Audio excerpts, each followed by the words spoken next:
Filmi Lufta mbaroi, një realizim nga regjisor, producent dhe skenarist maqedonas, ku luajnë kryesisht aktorë shqiptar, po merr pjesë në një festival të Zvicrës dhe autorët e tij shpresojnë se do të mund të paraqiten me këtë film edhe në festivalet e mëdha të Kanës dhe Venecias.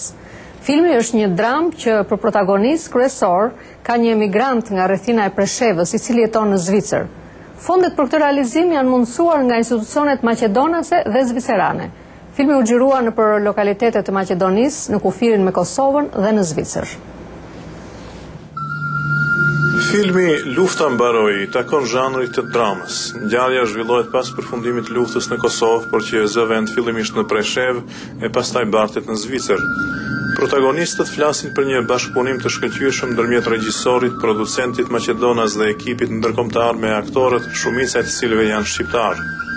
Storia ka zanafillën tek njohja e mëhershme e regjisorit filmit me krye personazhin me të cilin pas luftrave të ish Jugosllavisë ishin gjetur rastësisht në Zvicër. Pash ëndër, sikur të shkove në Zvicër, unë diqa. Bëhet fjalë për një jetë emigrantësh.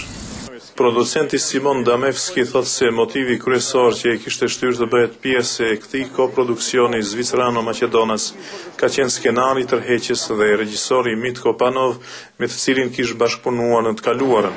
Për zotin Damevski, ky nuk është filmi i parë që bashkëpunon me aktor shqiptar. Ai ka punuar në një film norvegjes ku paraqiten po ashtu aktor shqiptar. Ima prekrasni glumci kako u Makedonija, takavo Kosovo i vo Albanija. Ai thot se ekzistojnë aktorë të mrekullueshëm si në Kosovë, në Maqedoni dhe në Shqipëri. Aktorët e mirë shton ai, gjithmonë komunikojnë me paraqitjen e tyre. Ju mund të mos i kuptoni fjalët, por menjëherë do ta dalloni besueshmërinë dhe realitetin e tij në aktrim, thot producenti maqedonas. Aktori në rolin kryesor të filmit, Muzafer Etemi, thot se ky është projekti më i madh ku ai ka marrë pjesë dhe se aty ka përjetuar përvojat ndërkombëtare të njerëzve nga 14 vende të botës të angazhuar në film. Personazhi im është një mësues i Preshevës, i cili ballafaqohet me sfida të ndryshme. Ky proteston, ky lufton, ky përpiqet. Megjithatë, mendoj se unë e quaj këtë personazh jo hero, po antihero faktikisht, sepse paraqet njeriu i cili përpiqet të ndryshojë botën, po nuk e bën hapin e dytë. Unë jam më pak se hajvan, bile. Hajvani mundet me kalu kufinin.